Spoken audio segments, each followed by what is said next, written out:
Salut à tous. Alors aujourd'hui je vous propose un fort abandonné qui se trouve en Pologne.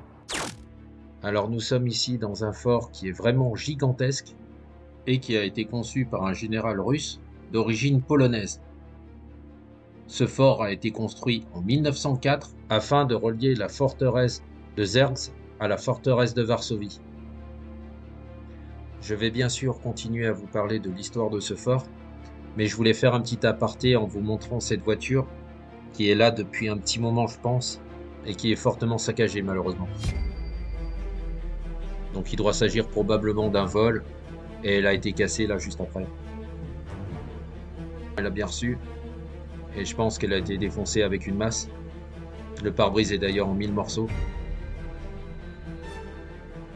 Enfin bon. Allez, on va reprendre avec l'histoire de ce fort. Et donc je peux vous dire que le concepteur de ce lieu, ainsi que quelques autres forts qui se trouvent également en Pologne, était le général Wielicko.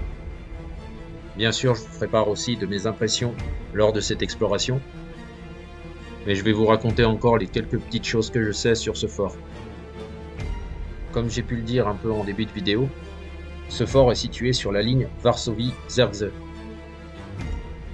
Il était prévu justement pour défendre cette ligne avec 4 autres forts. 2 d'entre eux ont été construits en 1892 et 1893, dans le cadre donc de la forteresse de Varsovie. Cependant, les 2 autres forts restants n'ont jamais été construits. Ils devaient protéger la ville de Varsovie de l'époque d'une force ennemie essayant de l'attaquer de l'Est, peut-être une armée allemande essayant de dépasser l'armée russe de la Prusse orientale. Ils devaient même coopérer avec les 2 forts antérieurs que je vous ai parlé tout à l'heure.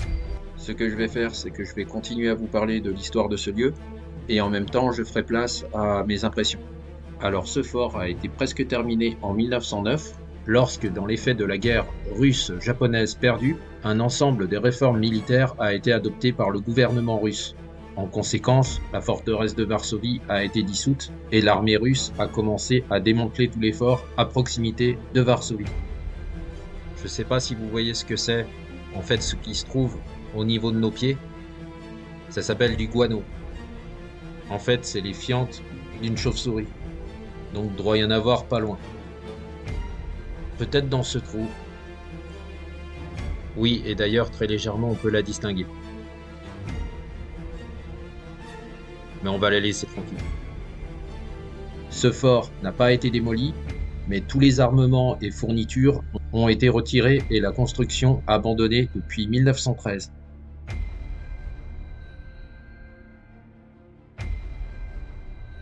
Comme vous avez pu le voir, le lieu a été bien tagué et quelques-uns ont été bien réalisés. Par conséquent, le fort n'a joué aucun rôle dans la Première Guerre mondiale et en 1915, il a été capturé par l'armée impériale allemande sans combat. Les Allemands ont repris la construction et utilisé la caserne comme prison militaire, entre autres les soldats des légions polonaises après la crise du Serment. Pendant la guerre polonaise bolchévique de 1920, l'armée polonaise a utilisé le fort dans la bataille de Radzymin, mais la construction n'a pas été impliquée dans le combat direct, car les forces russes n'y sont jamais parvenues. L'épaisseur des murs est vraiment impressionnante. En fait, à l'extérieur, il fait vraiment très chaud, et là, à l'intérieur, on est vraiment au frais, donc on est bien. Ce fort est vraiment impressionnant. Et j'ai vu qu'il se continuait un peu au loin, donc on ira tout à l'heure. Il est vraiment très grand. Entre les 2 guerres mondiales, la caserne du fort a été utilisée par le 2e bataillon radiotélégraphique.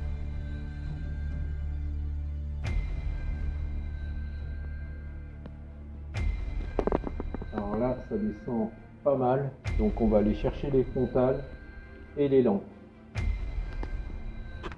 Allez, je continue. Après l'invasion allemande et soviétique de la Pologne en 1939, le fort a été repris et s'est légèrement modernisé. La caserne a de nouveau servi de prison, mais cette fois-ci pour les prisonniers de guerre soviétiques.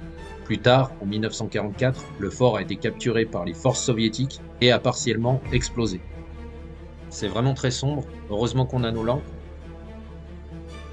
On dirait qu'il y a plusieurs couloirs.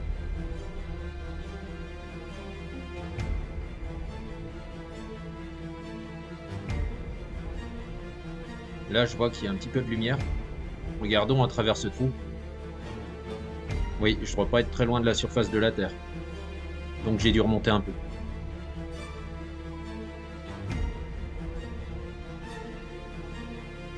Allez, on ressort de cette pièce. Et ce que je peux vous dire encore d'autre, c'est qu'actuellement, le fort est apparemment entre des mains privées. Mais là, j'ai pas trop d'informations. Encore une grande fissure. Et je vois un peu de lumière au loin. On va aller voir ce que ça donne de l'extérieur.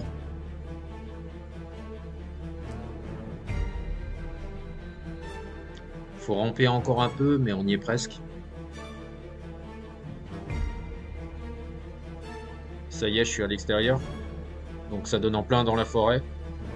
Et voyons voir ce que ça donne.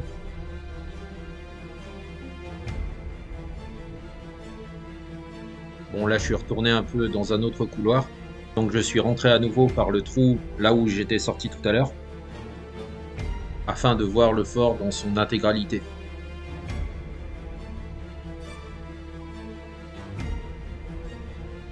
Là maintenant, je suis dans un autre compartiment et plus du tout en sous-sol.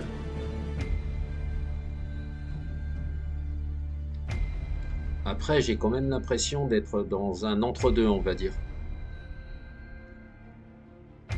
À des moments, je suis au niveau du sol et à d'autres moments, je commence un peu à descendre sous terre et il y a des longs couloirs. Là, par exemple, on a un peu de lumière. Waouh, on a des impacts de balles sur ce mur. Si jamais vous aimez tout ce qui est lié à l'histoire, à la guerre, là je suis en voix off en ce moment. Et pour en profiter pour vous dire que j'avais sorti une autre vidéo d'un bombardier, le Easy LC, que j'avais vu en Suède. Donc si jamais vous voulez jeter un œil. Allez, on reprend notre exploration.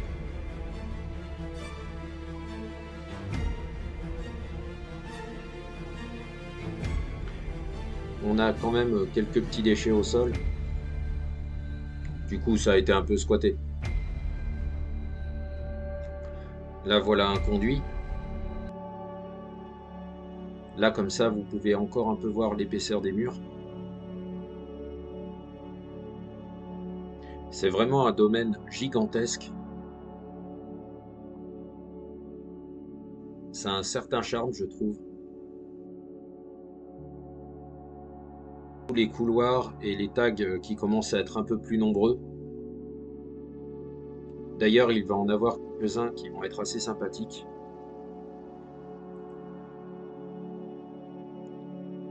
On raconte aussi qu'à un moment, certaines pièces ont servi de logement, et donc d'appartement.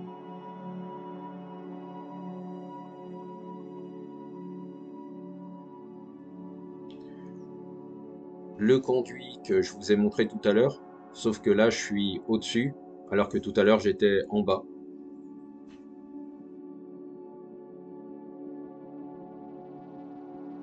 Là on peut voir la mort, et donc qui doit être liée au Covid.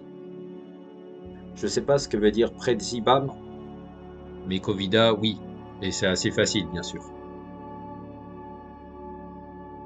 Magnifique quand même comme endroit.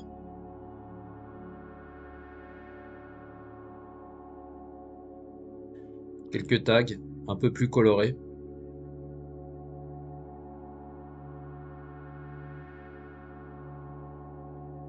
Je vous laisse encore profiter de quelques images sur ce fort.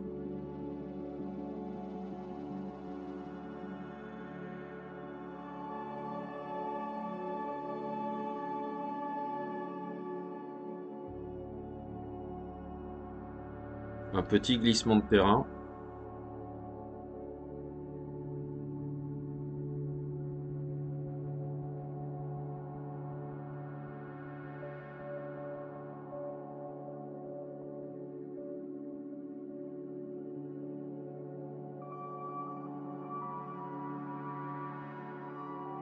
Voilà, on a toujours ces grandes allées.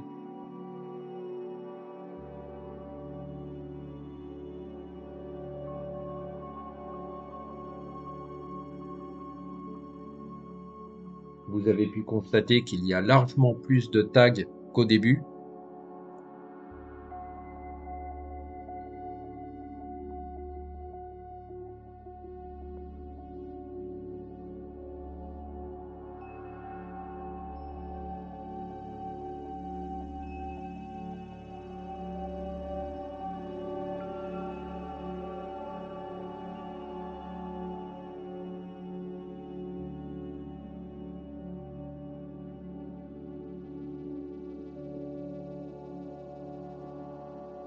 quelques petites parties annexes de ce fort, avec notamment Jenny, qui a trouvé elle-même l'adresse de ce lieu. Et là maintenant, je marche sur le fort.